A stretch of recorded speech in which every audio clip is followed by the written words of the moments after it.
etondaka motema na ngai esika basantu basanganye basimoli maboko likolo lola na nzambe mama etondaka motema na ngai esika basantu basanganye basimoli maboko likolo lola na nzambe mama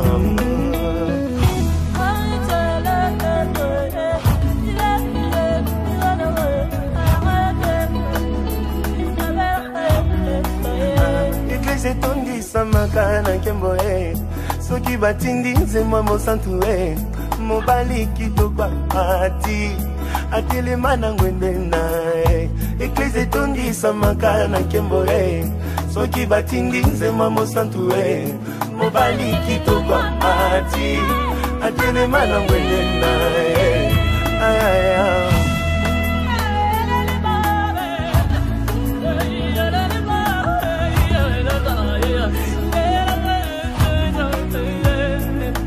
la mayele na ngai babaka baboyi kosala semblant balobi mitole ezimbi na bango te bamemeli yo nkembo libela elekela mayele na ngai babaka baboyi kosala semblant balobi mitole ezimbi na bango te bamemeli yo nkembo libela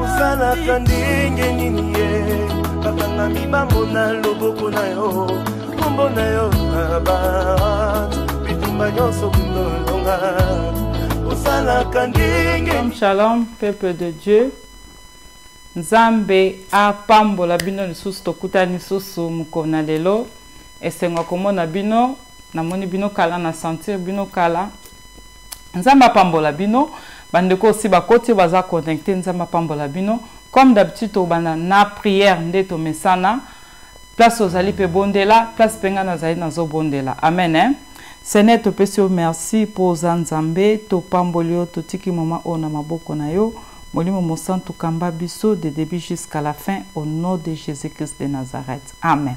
Nzambe apambola bien-aimé esiko ozali partager message. Tant on a vu ce coquille, bande comme sous baébina noté que Jésus-Christ notre médecin est bandit. Partagez message dans le baka. Tant on a partagé message yeba que eza bénédiction pour na yo moko. Nzambe akosala ba grâce. Baninga msu bazan ba situation difficile, bazape na besoin msu ya message oko partager et que za malamu pona lokumu na Nzambe. Ozo sala ngo pona Nzambe pe bande comme sous babika. Amen hein. Vraiment, tous en a programme de Jésus-Christ notre médecin. Ndenge to ebi biso nyonso. Les leza susu Nzamba pamboli biso na message mususu pe na thème mususu na prometa ki ke toko parler makambu ya bénédiction. Toko yekola makambu ya bénédiction mukolo na bana ko promettre on a bi mikolo na ko parler mi pona makamba bénédiction ma pamboli nden toko za béni nden toko prospérer nden toko za en bonne santé. Donc, ils appellent un principe pour la béni, ils appellent un principe pour la prospérer. Donc, bénédiction, prospérité, nous sommes en bonne santé. Parce que je sais que c'est notre médecin, tous les appellent ma santé, tous les appellent ma vie, ma comportement, mon sous-sous, mais dans le bakeza, les sons, tous les appellent sous-sous, ma bénédiction. Parce que batumi on a santé malamu. Mais aza bloqué côté finance. Batumsusu mona amso aza na bénédiction mais aza malade. Tina na yango nini ba matisio na limousine oza aveugle. Et ça la capacité. Oza maladie, oza na mbeto pito, oza na ba richesse et ça la passe. Yango na loba toujours que awa to yekola molimo mosantu penza mbiana Yesu wana azo sunga biso.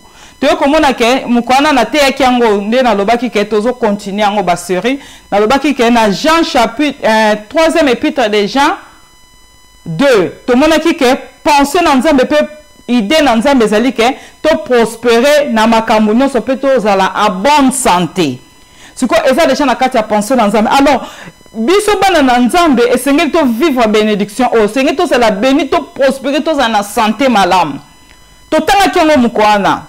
Alors, on a promis que nous allons aller sous souper, to continuer même si na décembre parce que na baki avant le 31 décembre, bana nzambe pe balanda biso no so balanda biso senge bazala béni soki likambo zo mona zo simba te zala kaka na attitude à prière peut continuer kolanda biso nzambe akosala yo babika moi pe ba miracle belé. Donc c'est ça. Jésus-Christ notre médecin te yaka kosolo là ko pesa ba conseil le lo na epe moko ya ba conseil comme ndeko comme mosai na nzambe pe ko luka ko prêcher le sous kota sabatu côté nini tokoki ko bongisa. Donc c'est ça. Nalina lo baboye ceux qui toza na besoin de bénédiction. Toza na besoin tozala to prospérer na makamno sunde Bible lobi na biso na mukanda na 3e épître ya Jean. Toza en bonne santé. Comme bana na nzambe eloko nini sengeli to sala po tozwa biloko nyonso wana. O eza na kati na pensée na nzambe. Eloko nini sengeli ngana yo to sala po to vivre ba grâce oyo. Moko ya ba makambo to koyekola ba principe nzambe na ba règle nzambe moko nango ezali la crainte de Dieu. Kobanga nzambe. Amen. Comment kuna kobanga nzambe la crainte de Dieu. Donc yeba ke soko zo banga nzambe eza moko ya ba principe oyo ekosala ozala béni o prospérer na makambo nyonso ndenge verset biblique lobi pe ozala en bonne santé. Crainte de l'Éternel et que sunga pe yo moko ozala na santé malamu. Tala par exemple, à part ba makamsu na koloba na kota pe na profondeur nango. Soko zo banga nzambe oza mubulute ba maladi mususu oyo ekoki koyela par exemple na banzela be kobo moye kota ezate moye zo ezate parce que oza déjà na la crainte de Dieu. OK, nzambe pe apambolaka muto azotamba na kobanga ye, muto azotosa ye, azo respecter ye.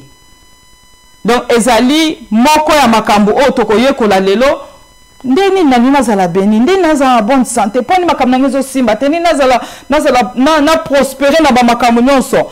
Réponse yango na lelo tozoyekola moko ya ba makambo wana ezali avoir la crainte de Dieu. Kozala na crainte dans nzambe ko respecter nzambe ko boya masumu yango na ndezali moko ya ba makambo. So tobi tozwa sikoyo na Psaume 112 wapi Bible zotalisa biso.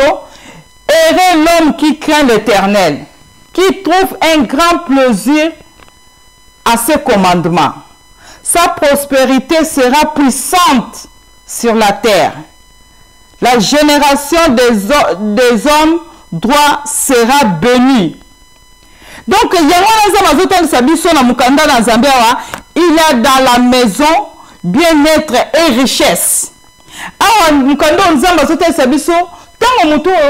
Azo tambo na kobanga nzambe. Ere mutu wana azo tambo na kobanga nzambe. Nzambe azo sepela na mutu yo azo tambola na kobanga ye. Bana na yo bakopambolama bakozala batu minene. Yo moko pe okopambolama. Bomengo na yo ekotonda na ndaku. Esengo kezala toujours na kati na ndaku na yo. Seko na seko. Comment na siko awa ba bien aimé na ngai nde na lobaka na nzamba zo sepela na muto zo banga nzambe atalisi déjà awa ke eza esengo siko zo banga nzambe parce que même ibana na yo bakolonga na mokili yo mto mitumisa mako binga na obanga nzambe nde nini makamu na ngezo de katende nini makamu zala na kimia zala calme nzamba bosani te suka kosala tika nzamba toucher batu nyonso asale la batu nyonso bazotamba na kobanga e na kombo na Yesu yo mtozo tamba na kobanga nzambe yo mtozo respecter ba principe pe ba loi na nzambe oza bien aimé oza la heureux nzambe akitela na poko lelo nzamba toucher yo nzamba visiter yo nzamba visiter bana na yo bano baza batu minene bano bake musika bano ba prospérer so bazaki na maladie baza la guéri au nom de Jésus parce que yozo banga nzambe bibelobi bien aimé na ozo banga nzambe bien aimé esiko zali pambolama bikisama au nom de Jésus parce que zo banga nzambe. Alléluia.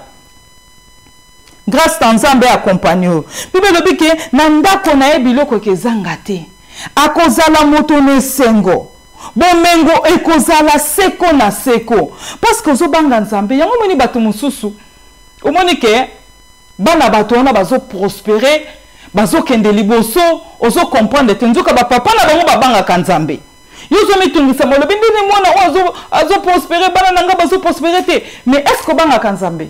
Ce que zo banga nzambe. Nzamba ko pambola bana no Bible biango. Ce que tozo tama na ba principe nzambe. To ko mona ba miracle to mona makamba mineno nzamba ko sala biso. Alléluia. Nzamba pambola mto so landa mto partager message. Kola mona olole futayo. Bible zotel sabiso nani lo bali kambo ya Abraham. Tout non Abraham, papa na biso Abraham. Papa Abraham azaki na kotambola na kobanga nzambe. Mais avant daki na situation na ye moko azaki nango ya problème ya bana ya kobota. Mais nzambe abosana ki ete. Yango nazoloba yo mto zotambola na kobanga nzambe ko kansate ke ozo sala erreur. Ozo sala erreur ete nzamba bosani ote suka nzamba ko visiter yo. Suka nzamba ko visiter libota na yo. Suka nzamba ko visiter matrice na yo. Suka nzamba ko visiter ndaku na yo. Suka nzamba ko visiter bana na yo. Suka nzamba ko pambola yo. Nzamba ko ya ko visiter yo. Tala Abraham azalaki béni. Mais côté santé problème. Côté santé problème donc maladie. Stérilité kangaki bango âge avancé mais bazo botate. Mais Bible zote c'est que Abraham abane ko banga nzambe. Abraham azaki na ko banga nzambe. Mais ndinga azaki ko banga nzambe nzamba tikaki ete. Peut-être yo pozo le ka ba moment moko lobi nga nazo banga nzambe mendeni nazo bala teti sikoyo.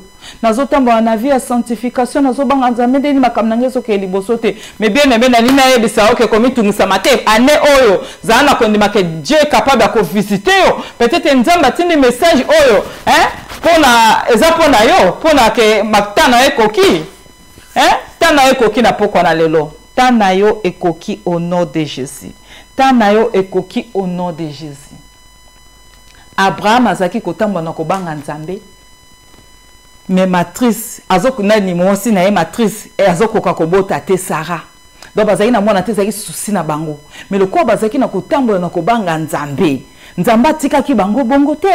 Nzambe a guérir bango, nzambe ko visiter bango. Puis nzambe tanga a guérir bango, apesi bango a longoli esprit oyo, ezaki ko bloquer matrice na bango, a longoli ba démon wana, nzambe a fongoli matrice na bango, ba pambola maki bazwa ki mwana.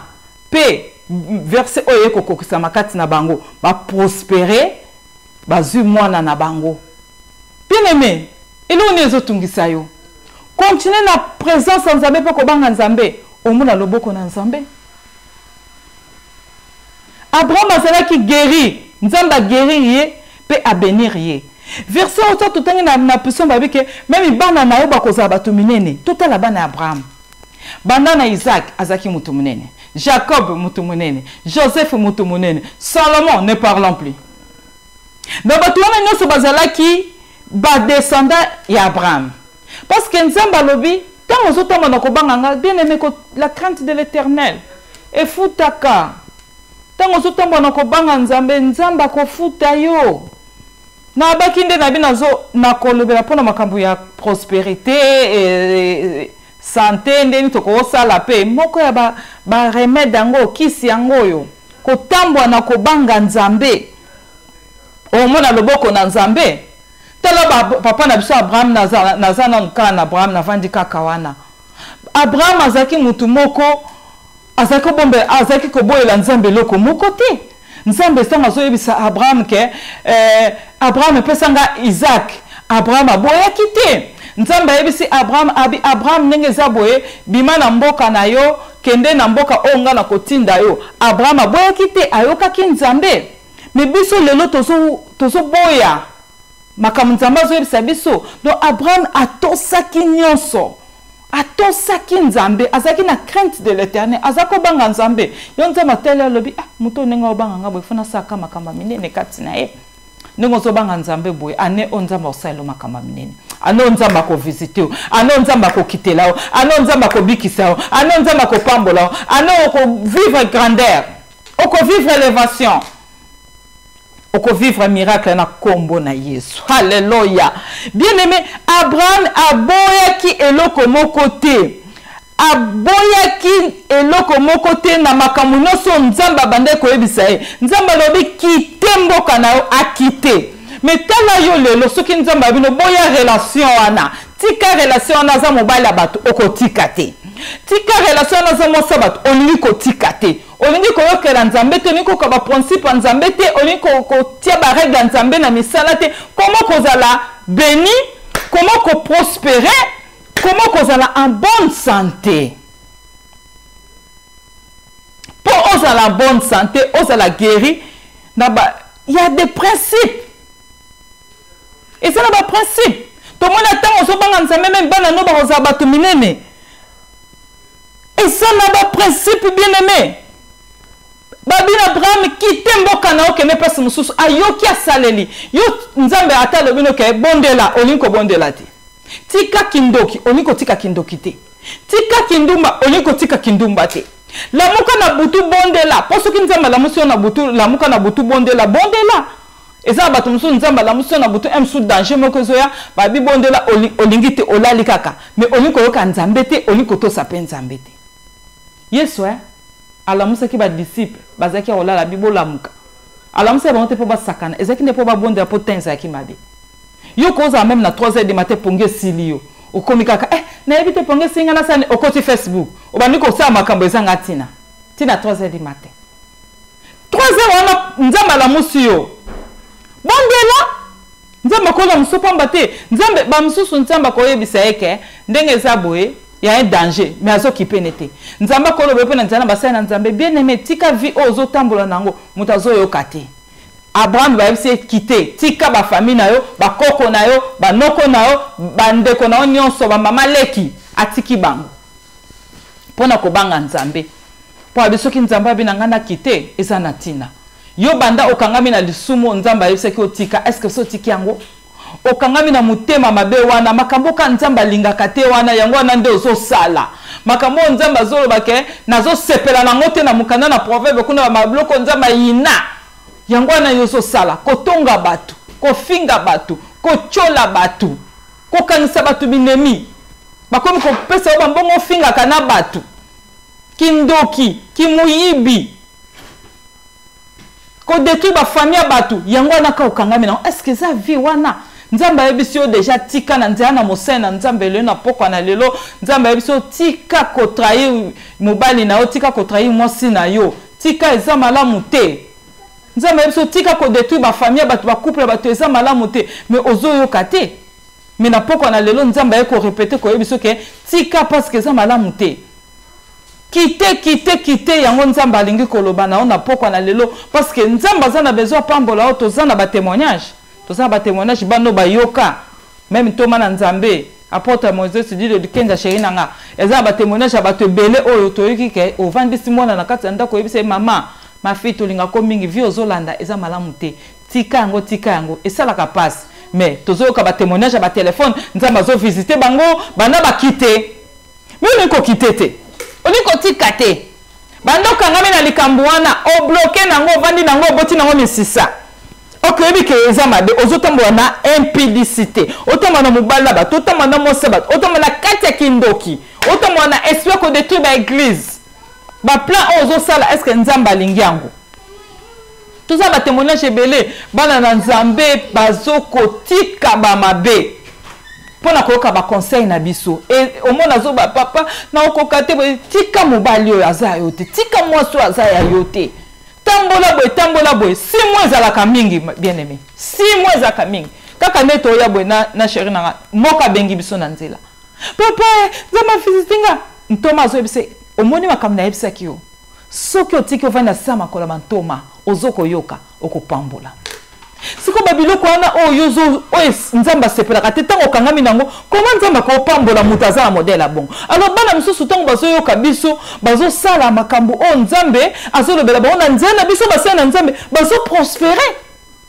bazoprospere batémoignage eza ebele ata ntoma kotémoigne yango nkonzambe asali grâce ate ya mateya oyo nayebi ke ye kutu akoexplike yango susu malamu koleka meme nga okoyoka batémoignage. La crainte de Dieu, on a un secret dans Jésus-Christ, notre médecin, ezali leçon, eza cours. Bana nanga nyoso baza musika. Na kumisi nzambe pona mususu bazo komelanga mama to changer penza. Botika ba makambo nzambe sepelaka nango te. o yebike eza mabe tika yango po nzambe azana besoin apambola bino nzambe azo yebisanga ana besoin apambola bino a guérir bino abimisa bino na ba situation difficile mais il faut botika ba makamunyo sozo sepesa nzambe te Abraham atika kiango azaki kozela azalita na nzambe pe amoni loboko na nzambe grâce na nzambe bien aimé et accompagné yo mtozo kokotika mabe te lelo yamba grâce wana kotika mabe yo mtozo kokotika impudicité te yamba grâce wana kotika yango yo mtozo kokotika kindoki te yamba grâce wana kotika yango yo mtozo kokotika koyiba te yamba grâce wana kotika yango yo mtozo kotika te ko violer bana baninga yamba grâce wana kotika yango na kombo na Yesu na ko communiquer au grâce wana hallelujah bien aimé soko lingi makambo changer tambola na kobanga nzambe okomona loboko na nzambe haleluya ba WhatsApp ba Facebook ba soki ba nini o mona so memelo lisumu kata yango na loba toujours eloko na loba kake o ba tonso ba baka o Facebook eza memela nga ba problème WhatsApp memela nga ba problème et ça dépend na ningo so utiliser ngo bien aimé ba tonso ba saka na Facebook na ba za WhatsApp ba za Viber ba na bani ba so utiliser na ndenge ya kimia. Et ça on a été, ça il faut changer. Vraiment la poko na lelo Luka a changé, peut-être aux la place moko ya malamu to nzamba zo monate, libalo zo déranger, libala no za na kati msusu nzambe sa lobina OK, eza mobile na hotel sa libala, eza mobile ya bato. Mais olinko yo kati msu ba parano pesi ba pekiso ba bimwana biso tika vi oyo, tika tata bato, mais olinko yo kati.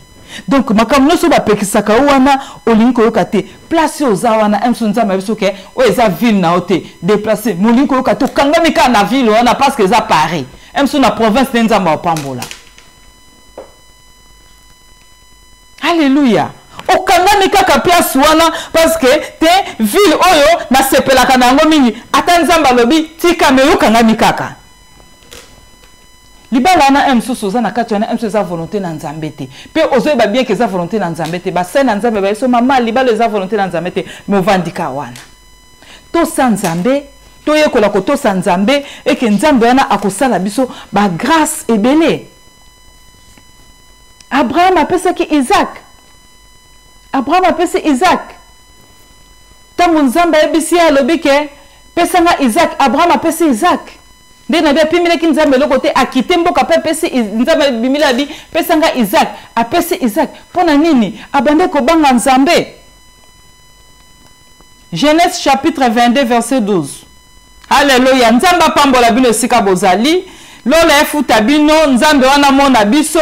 Et que molimo mosanto a continué na kosala ya mingi na bavi na bino na ebi ke lelo bozo mona susu loboko na nzambe bavi ya batu mingi ezo changer siko zawana mona déjà que vi na yo ezo changer parce que lelo message on est na lobaki ke tozo kende nango bongo ponga na lingi batu ba pambola manzambe ebisenga avant le 31 décembre batu ba mona loboko na nzambe. Abraham bien aimé abanga ki nzambe apimela ki nzambe lokote neti yone na zolo bake tika ba makambo wana ya koboya ya kopimila ka nzambe batana yo ya kopimila ka nzambe makambo nzambe azo biso la crainte de l'Éternel ya ba makambo bele tika yo banda ko tosa siko nzambe o nzamba lobi yango ko sala omona emsu nzamba azo sengo temps ozo pesate eza bato mususu bongo banda lundi ti vendredi ti samedi akenda musala dimanche azo suka bilamba nzambe pa ebisi ke dimanche yaka église eza mukona nga opema mais yo obukiti ozui lera machine de jour wana bilamba no sote na mai de jour wana du jour à dimanche mais na samedi mozo mona ke nzambe ebisi ke yaka pona nini te lundi okima musala osuka bilamba lundi parce que nzambe mutapesi opema bien aimé nzambe mutazo batela biso nzambe mutazo pesa biso makasi tolinko respecter nzambe te au moins ozo sentir que nzambe azo lobelo kati na yo mais ozo négliger okobana musala bana lundi ti dimanche ta nzambe zanini mais na kati yo moko yebi pe et puis bana en Afrique même ba obaza en Afrique obaso landanga oyebi bien yo moko ke dimanche ça jour ba ya nzambe to luka nzambe to adorer nzambe mais yo dimanche ne kendaka wapi après zo ba nzambe pambolanga oko pambola mandenge nini déjà ba principe ya nzambe faut zena ba règle muta pambola keza nzambe so so comprendre le système nzambe esili bien aimé kati na kolokola pambola siko zwami na lobi na mukanda na Genèse chapitre 22:12 awa tozomona Abraham ndinga boyelaki nzambe lokote Abraham tango nzambe ayebisi apesa Isaac ake kopesa ake penza po aboma Isaac nzambe atindile ange abimili Abraham ayebisi Abraham bien aimé natanga ale moko na téléphone pona na mona bien pona misu bolimbisi bato balinga téléphone te Bible pesa a. Alors l'ange dit n'avance pas ta main sur l'enfant et ne lui fais rien car je sais maintenant que tu crains Dieu et que tu ne m'as pas refusé ton fils ton unique.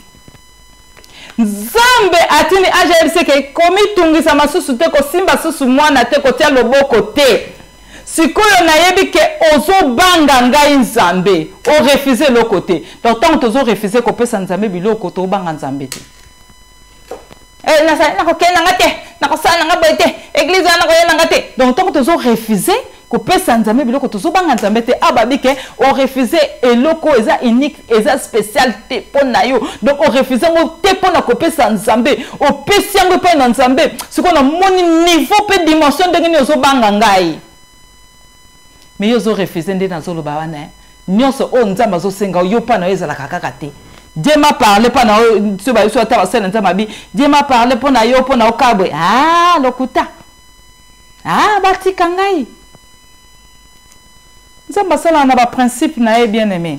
Nzambe asala na ba principe na ye. Donc biso tokoki ko boyela Nzambe eloko moko te. Tango Nzambe azosenga biso ba makambu esengeli to sape to sala ngo to respecter Nzambe. Tango tozo respecter Nzambe to zala béni. So tozo respecter Nzambe te bana biso pe ba respecter biso te.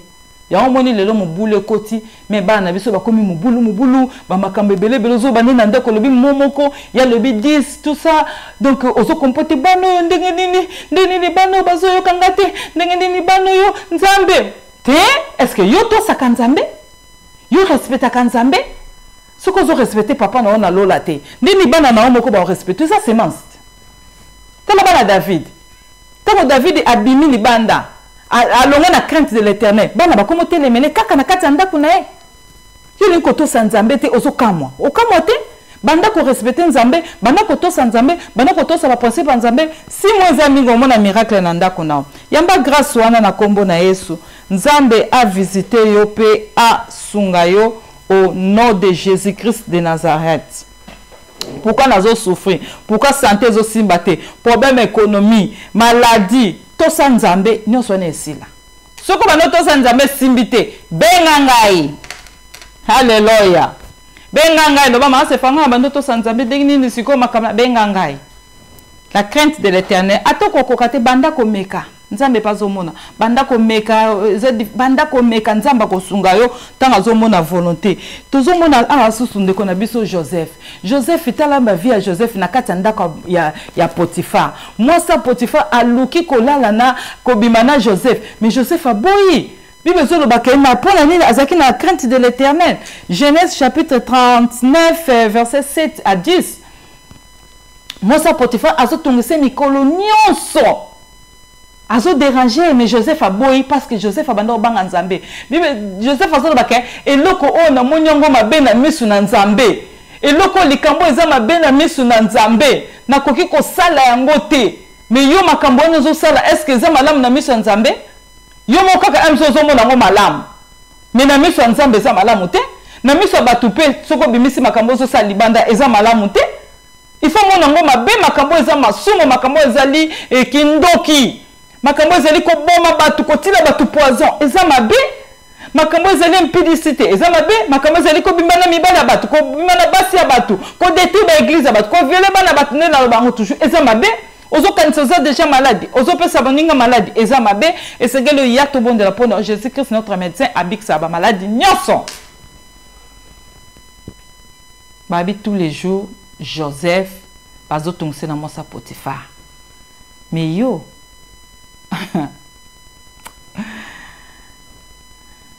yo ya tous les jours wana nde okokate de quoi moi nanga moko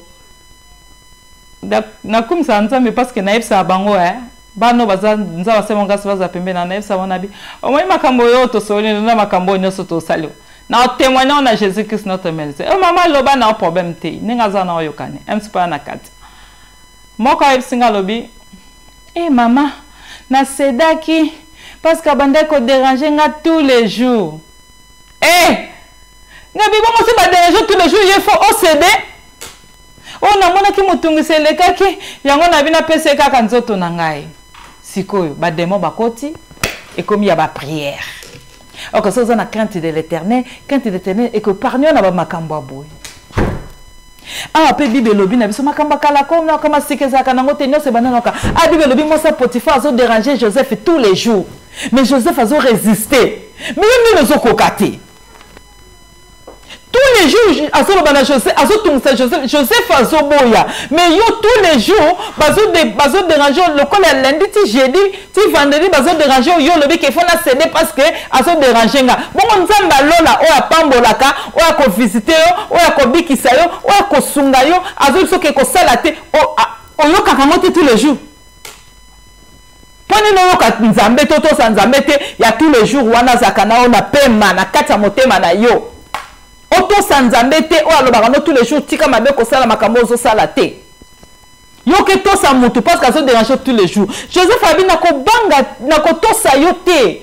Na zana révélation nzambe mutapambola ke za yo te. Malgré moi ça Potiphar zaki na ba bien na ye wana ezaki muke parce que nzambe azaki ko mona Joseph na bénédiction ebele. Pe Joseph yemo ko zaki na révélation. Kala mi te to yo ka message à révélation. Aki na révélation lobi tenga o na zo mona eza muke. À se déranger Joseph tous les jours, Joseph a boyi. Joseph a monyango ma benami sonan abi o eza ma benami sonan nzambe makambo so na selango nzamba ko sepelate. Ezaki mabe. Mais yo zo mona mabe wana malamu. Nzamba azotala zo mona mabe. Siko mabe wana ne soso to bi total ngo siko. Nzambe siko alola atala ngo siko. Na biso pe total ngo makambo zo sala. Est-ce que nzamba o sepela? Pona osa ngo na mulili parce que bi keza mabe. Bine metika. Joseph Aboyi. Alobi ngai makambo na kosala ngote poza mabe parce que ça oza mosimo ko za marié. Ba pesina biloko nyonso me babina simba ote me yo ozokanga mananga pona nini? Basi bazo banda o bango moko oboya kate. Mibali bazo déranger oboya kate.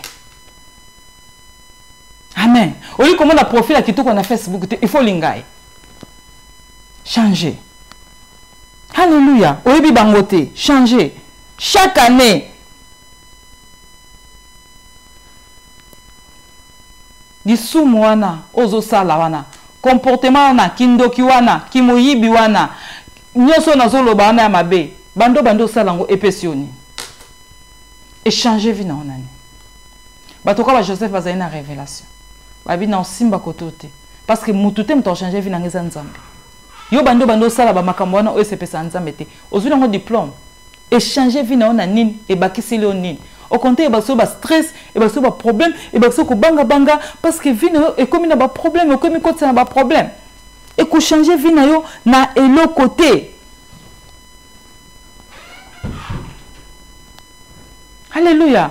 Il faut te kola koloba non na ba makamsus ne na lobaka non ezalaka réponse non eza réponse. Tango monique makambo ezo memona kufa eza nzela oyo ya nzambe te tika monango mabe na misu na nzambe monango mabe monango nzambe tanga monango mabe yo pe monango mabe ko sepela na loko te nzambe zo beza mabe zo beza malamu wane ko mabe komi problème eza ndena loba toujours que ozo sala wana ya mabe wana au contraire ezo longola bénédiction ezo longola ezo sisa o valeur ezo bloquer yo vie donc ezo bloquer pe bana pe bazo sala bloquer pona ba comportement bongo. OK, Bible zote ça biso que la crainte de l'Éternel est déjà au commencement ya sagesse. Tant ozo banga nzambe otiki kindoki, otiki lokuta, otiki trahison, otiki kimoyibi, otiki mabe, otiki impudicité, et ça déjà bénédiction. Nzamba ko pambola pe ko visiter. Alléluia. Bien-aimé, na pourquoi lelo vraiment na lingi yozo landangai o comprendre que Ce qui est na bateau, soit moi ça Potiphar, azo ko déranger yo, ba sa Potiphar wana ne so ba longwa na vie na yo na kombo na Yesu. Joseph a qui comprendre dans la bénédiction na e où t'as pas mon touté et où t'as pas moi sa Potiphar te. Bien aimé, il faut comprendre aux leçons que bénédiction na yo et où t'as pas na Nzambe et où t'as pas na mututé. Alléluia. Comprendre le ko na petiango na mutuke Nzambe mutu apambolaka. Eza mututé mutu akopesa yo. Mais Nzambe o sokozo banga ye ako visiter yo pe ako sala o eza bolamu pona yo parce que eza wana volonté na Nzambe tango zoto sa Nzambe Nzambe akotika ote akoya toujours na secours na yo akoya ko visiter yo pe akoya ko sepelisa yo et si ko zali na kombo na Yesu nazo ko yebisa yo tika ba comportement wana tika ba vie wana parce que Nzambe alingite o sala likambo wana parce que Nzambe azana besoin apambola yo ana besoin a visiter yo ana besoin abikisa yo pe yango eloko Nzambe alinga sala yango ayibisinga alinga sala na vie na yo na kombo na Yesu. Partagez message tindela bande komsusu yo mutoza na crainte de l'Éternel ko bangelo ko tende na lobby okomona différence entre Bible 8 au moins la différence entre ba obazo sela Nzambe na ba obazo sela Nzambe te yo mutozo tamba na obanga Nzambe tamba principe Nzambe Nzamba lola visiter yo différence wana ekitakati na ndaku na yo au nom de Jésus-Christ de Nazareth. Nzambe a Alexaki Abraham na be preuve mais atika qui était parce que aibaki ke azaki mutuna zaki ko banga Nzambe alekisi pe Joseph na kati ya libulu alekisi na ba prison atika qui était aibaki azaki ko banga Nzambe Nzambe visiter bango so mona ke Joseph nenga zana malga zaki na kati ya prison mais na kati ya prison zaki ka ko prospérer na ndaka Potiphar azaki ko prospérer donc même Potiphar aye ko comprendre lobi so ina za pambola ma eza parce que Joseph aza OK Joseph abande ko banga Nzambe Abraham tomoni pe nenga banda ko banga Nzambe Nzambe asalelié donc Nzambe a visité Abraham pona Abraham azaki ko banga Nzambe. Donc c'est ça. Et ça te que pour au matagrade il faut au bon makabato. Et ça te que pour au pambolama il faut bon mabato. Et ça te que pour aux analibala bien il faut botter la mobala bato parce que azunga mbongo. Et ça te que il faut cela bien il faut ça kaka na mwasi moko oyo akendaka Dubaï akendaka avandaka na poto. Et ça te que aux bien il faut yiba kaka et ça te que faut pombola mana mukili il faut nena bien oboma batu te mais pour ozo biloko nena se faut tamana banga Nzambe et ça te que pour pombola il faut OK ko bimela mo simo ko azaka déjà na mbongo to mbali mo sa na mbongo te pour avancer na vie ozo élévation na musala otila batu poison te pour aux élévations comme ça ba diable nganga yebiso ke boma bana na yo boma ba voisin na yo bana voisin na yo boma bana leki na yo bana koko na yo te isa bongo te mais ce ko sotama na ko banga Nzambe okopambola makoleka okobikisama vino ko changer tika vino changer na kombo na Yesu. Il y a des femmes quatre na Bible na mukana na Exode chapitre 1 verset 15 à 21 Pamba pambolama baz ezaki te ke fallait ba bomba mutu awa tozoma na mukanda on Nzambe telisi biso ya des femmes o babane ko banga Nzambe ba pagano bien aimé pour ya na chiffre basi oyo batizoki mission epai na Pharaon pesi bango mission lobi na bango ke boboma roi asi bango baboma bana nyonso ba juif oya mibali parce que alinga ki bango tomone ke bazotonda biboboma bango ba sage femme oyo bibeso ba ke ba boy ko boma bana na parce que babande ko banga Nzambe. Et ça c'est que pour prospérer aux élévations il faut mon marabato qui ne collecte sabato non bien aimé ça on sait que les rene dans zo batikango Nzamba ko visiter yo et ça bon côté tala basi on mutatine ki bango zaki roi yo lelo bazotinda o tia moninga poison pour yo zo place ozo salango te le ba ko tie la pe yo ko kufa bazo la poison en Afrique et en Europe et en Europe et en Afrique et ça l'importance te pour lier batunde pour ça na pe oza na sengo non basi o mutatinde ki bango mission zala ki roi asi bango boke de boma tala ce que roi tinde obini ko bake na kozala ayebani na roi na kozala ndako bien na kozala makamna ça bien mais ba mona ki ngote ba sala système ya Joseph bana ko mona o nzamba bongisa ki pona ye basi pe ba bite malgré za roi mais za na roi likolo na ye o za nzambe o yebi ko pambola yende to ko banga ba boy ko boma bana na ba bi to ko simba bana ote roi ko remarquer que ba so boma bana na te abengi bango lobi ke boso boma bana ote po ani de bisi no boma bana ba juif bango ba lobi na roi yoka makaba bisi roi biso na ba hébreu to za ndenge mon côté basa ba hébreu ba botaka déjà avant tant que ça sage-femme tozoya to kuti déjà yesa boti azumwana na yesa memi déjà siko siki mutu sa boti ye moko azumwana memi to ko bomela ndenge nini roi ta la réponse yo réponse ezakate boma obomi ovana reno bandoki lia olie ezalakate pharaon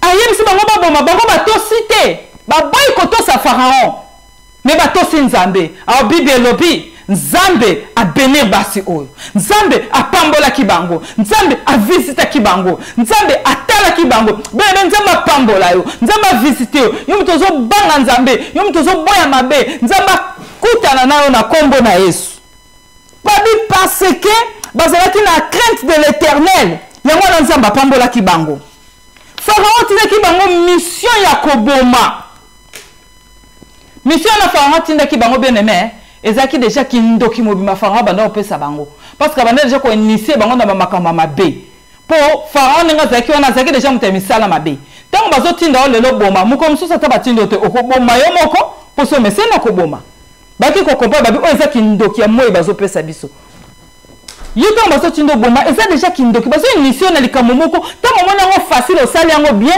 et si les gens sala ngo tango batindo déjà net batunsu to koma ko yoka awa ba opesa mutu mbongo batinde kaka obengaka batu obando finga batu okene ko soanela batu obando finga batu eza déjà bazo initier na likamba mabe so sala ngo tika bongo la motema yo mutu so bandako ozwa ba telefone na kofinga ka batu okota ba mabala batu pour la ko détruire même oyebi ke même mibala na bozo déranger mais okoti pour na ko détruire tika on les a envoyé du diable mutazaki na sima pharaon c'était lui-même Lucifer.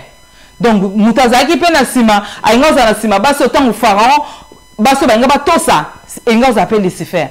Donc kondima kokasate ke pharaon nga bana osala bongo ezaki volonté soki ya nani ya yemoko ezaki déjà diable azaki na sima pharaon Satan azaki na sima pharaon po ba initier baso déjà kindoki ba détruire vie na bango pe baso ba tali ba malgré za roi. Mais les pamboli et utaka nzambe. Grâce et utaka nzambe. Faveur et utaka nzambe. Malgré ki roi na yo biso to banga nzambe to sala makambo na te. Tanga na mukanda na jeunesse on to pesa okomona ke Bible lobi nzambe apambola ki bango parce que bazaki na ko banga nzambe. La crainte de l'Éternel et sala ki bango ba banga. Ba pambolama. Ba tosi roi ya mukilité mais batosi nzambe yo mutunde na lobi wana ke ozoto sabata mukili po babino kaka ke bazo déranger tous les jours au bangi au cédé nzoto ozoto sabata mukili parce que ba pesi mbongo babi ke eti la moto au poison au résistera te côté mbongo baso ba telemeli roi babite to banga nzambe parce que nzamba za capable pas ko boma bana na biso pe parce que ça sémence ce qui to bomi nzamba pas ko sisa bana biso ngande na linga mwana ngai na kolinga tena boma ya muninga ponga pe nzamba boma ya ngai tika na banga nzambe alors bible bi nzamba pambola ki bango po ba banga ki nzambe siko yo ozo résister te ba pesi mbongo babi ba kopesa yo place comme ministre okeboma ba pesi mbongo babi ozo comme ambassadeur okeboma ba pesi mbongo babi to pesa voiture okekoboma eza na sens te ozo boma ba ministère baninga ozo ke kosa ba pasteur mususu ba makambo kaka po musala ekufa kaka po musana nzambe kufa ba pesi mbongo ba bikuna ke ne ko pesa témoignage alukuta OK ko pesa témoignage alukuta ba makambo nzamba lingaka te ba biloko nzamba sepela nango te ozoko détruire ba église ozo détruire bana na nzambe ozoko sila batu ba makambo neti mboko ko kosa ba makambo za makasi ozoko sila ka batu ba makambo pona ko détruire ka ba réputation eza mabe ozoko ko résister te koloba non. Il faut savoir dire non. Ata ba pesi mbongo soki eza keza lisumu ezo mema yo na kufa yo moko loba non. Ane oyo yekola koloba non na mabe yekola koloba non na ba démon muto azo ya liboso no zo monela kwa mutu mena sima na ye c'est un démon azo tinda ye Pharaon ba monaki roi ba alati ba or alati biloko kitoko mais maloba zo loba ezalaki démon de katina mutu bande ko tinda ba boma parce que nzamba ko tinda mutu na mabete bien mais bato bazo tinda sa mabe eza démon da katina bango démon na alingi pe a détruire yo ezaka kate yo ko détruire bato mais démon na pas linga détruire yo tout à la bien aimé yo kanisi soki na mukilo neto monaka batindi oboma ministre boy batindi oboma mutu boy mutu wana ka atindi na pona ayeba aloba ke se asala ke secret ebimate asa nini nesta o alandi ezala pe yo ekoza yo bien aimé donc yeba koloba non na o eza lisumu na o eza péché na otanga ba péché nyonso oyo dia oyo yebine na ba edenga na mateya na oyo yebionga na lobite yeba koloba non okomona loboko na nzambe nzambe mutapambola ka baso baki ko comprendre na ba Joseph baki ko comprendre na ba Abraham ke te nzambe mutapambola kana ko landa mwasa Potifar te Joseph amina ko landa mwasa Potifar te ministre de Dieu le to komi wapi ba bien aimé nanga ba papa nanga ba mama nanga ba otozo sala nzambe le to komi wapi omona ka po mwasi moka kenda ka Dubai otiki mama pasteur o nazu mwasa ministère po asunga na ministère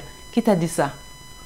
Moi si moka zana poto otiki fiancé na moi sino bobanda na Afrique na kala parce que oyaka poto oyape a mukandeza to kompe na ba problème ebele parce que poto kaka ta la vie na yo o ministère ezotambola malamu te ministère ezotambola malamu te nini yo salaki po ministère etambola malamu te ozoko envier ba ministère abaninga mususu ozoko envier ndenge bazopambola bango bazobanga nzambe réponse yango na bazobanga nzambe o wana ninga kominga pena koma bongo bango bazobanga nzambe eza na ba principe est-ce que yozo banga nzambe ministère nangezo tambola te mais ministère tambola luka nzambe luka présence nzambe nzamba ko mimonisa soko tiki mabe ozana mabe te otiki ba makambo nyonso ezo memela okufa ezo memela ba situation ya pasi oyo koki kokotso na libulu na sens ya mabe otiki yango okomi na crainte de l'Éternel au mona ba porte ko fungama na vie na yo au mona changement na vie na yo papa pasteur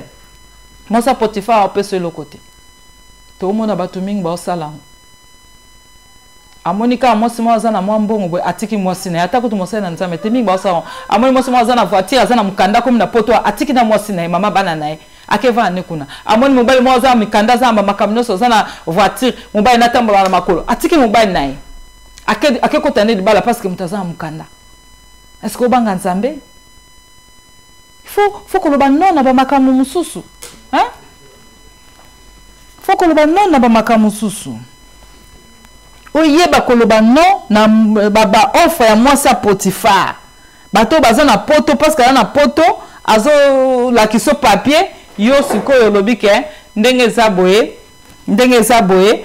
ngai nde kuna nde place nanga non kuna place na ote alléluia azanzambe akotika la nzambe tala vi na o malamu poto eza lola te mwaso bozana yata za mukanda te kangama na ye nzamba pambola bino so botama mabanga nzambe nzamba pambola bino mubalo zana yata za mukanda te simba ebo bondelaka wana besoin soutien po yebo bengi pe mama sefana ko ede bino to eda batu mususu to ko ede bino kangama na nzambe tambo na kobanga nzambe okomona loboko na nzambe nzambe wana abosani yo te aza toujours pembe na yo pona kosala ministère na yo to soko zolela pona ministère na yo eko avancer na soko zobanga nzambe so zotamba na kobanga nzambe aza capable ya ko changer église na yo, aza capable ko changer ndaku na yo, aza capable ko sala ke o prospérer, aza capable ko la kisa yo ba révélation ba makamba minene po ete yo opambolama. Eza nango na nzela na magité, na nzela na kindokité, na nzela na ba poison te, nde ko pambolama non. Okopambolama nde na lobi pe okobikisama na tangu yo ozana la crainte de l'Éternel, ozo respecter Nzambe, Nzambe wana ako visiter yo. La crainte de l'Éternel est que sauver dans makambo ebele. Conseil, et que sauver dans makambo ebele, et que sauver dans ma maladie nde na lobi wana. Okoyoka sonité, ndenge lelo par exemple na Facebook koma mutakala. Mutakala bako publier ngo mais matin maman se fera pour publier, il faut na ganga. Publier. Mais la crainte de l'Éternel est que sauver yo, ba filmer ote na Facebook. Pour ça tambola obanga nzambe, otika bulungu no na Facebook te. O ebite o azotala na soko za démon, akoya ko neutraliser yo. Okomi sikoyo et non que tu as marché.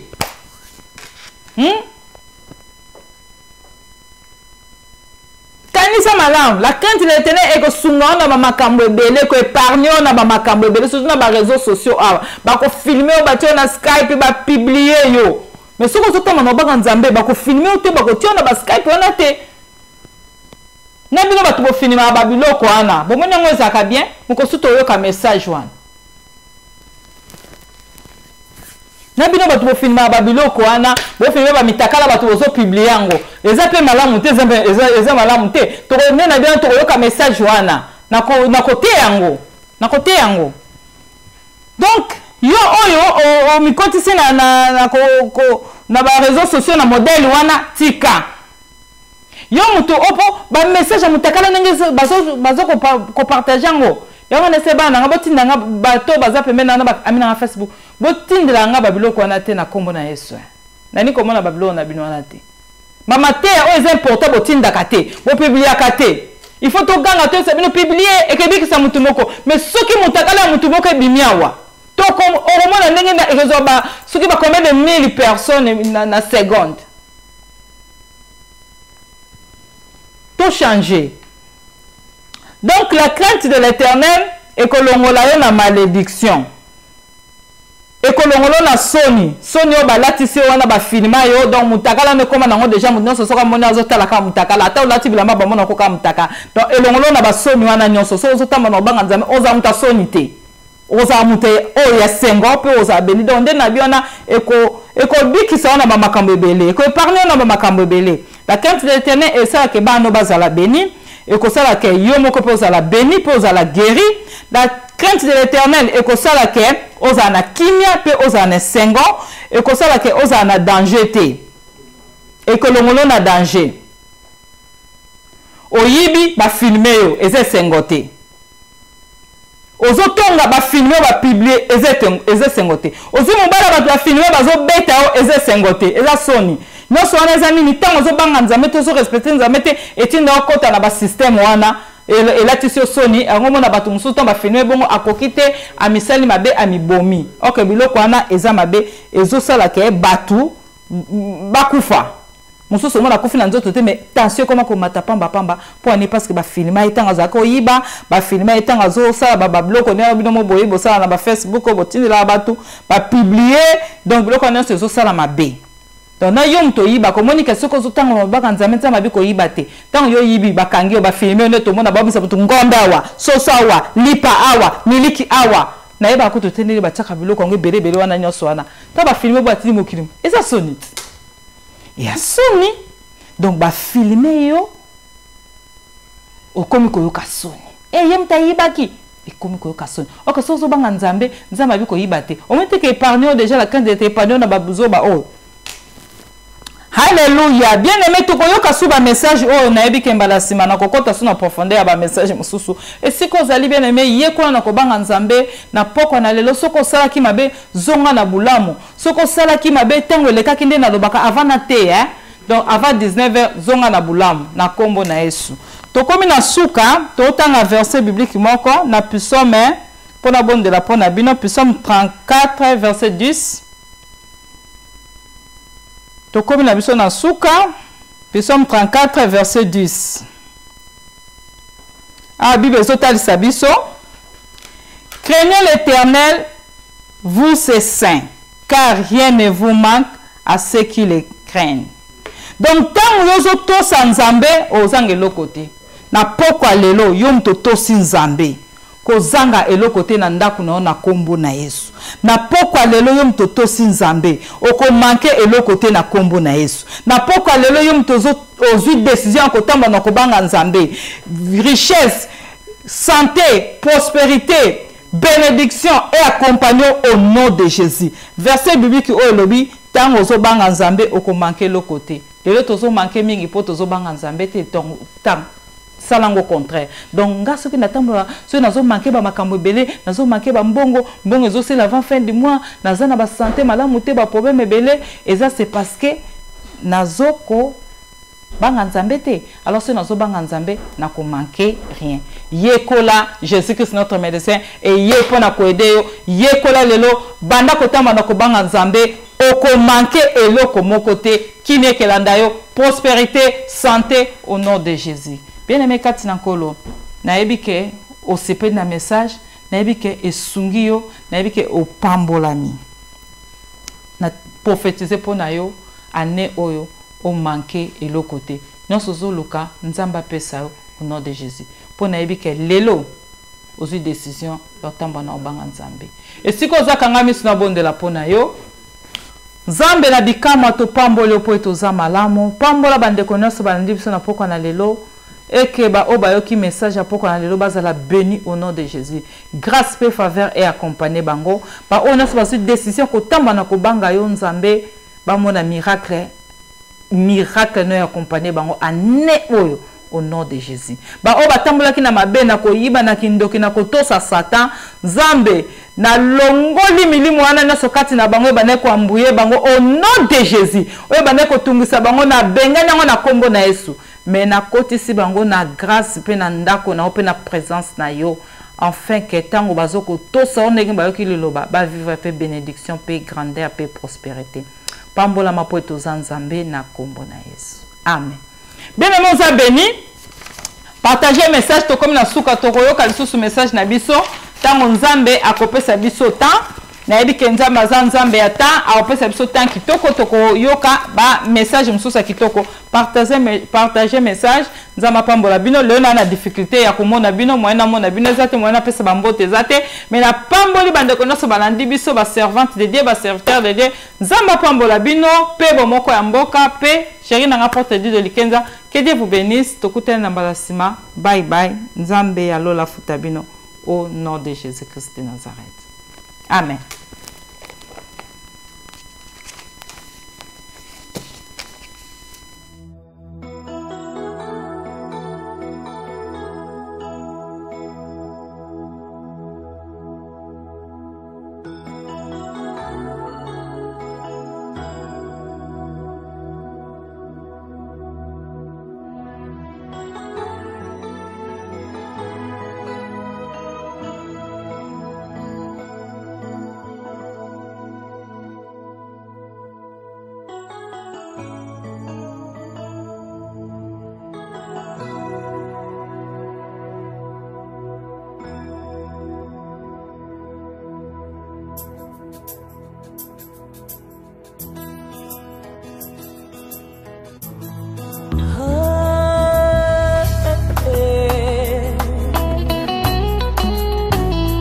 Tondaka motema na ngai esika basantu basanganye basimoli maboko likolo lola na Nzambe mama etondaka motema na ngai esika basantu basanganye basimoli maboko likolo lola na Nzambe mama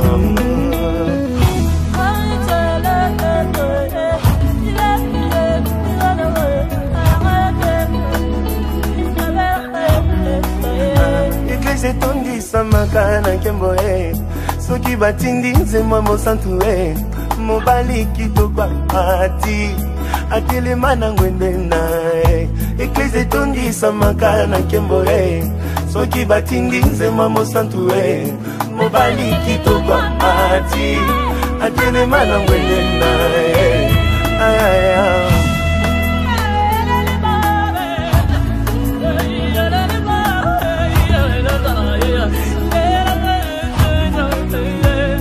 ilikela mayele na ngai babaka baboyi kosala semblant balobi mitole ezimbi na bango te bamemeli yo nkembo libela elekela mayele na ngai babaka baboyi kosala semblant balobi mitole ezimbi na bango te bamemeli yo nkembo libela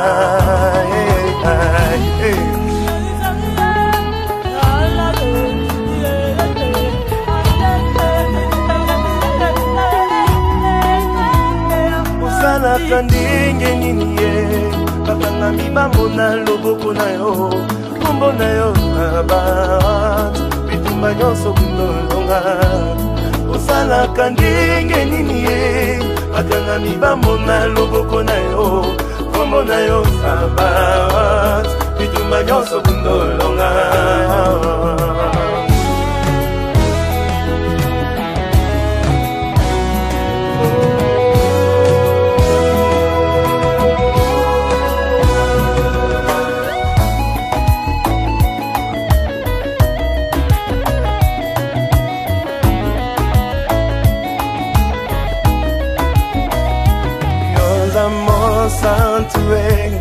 Yours amor santuaire, yours amor santuaire, yours amor santuaire, okokani na moto te, Yahweh, yobonga na bonzambe, Yahweh, chantez avec moi.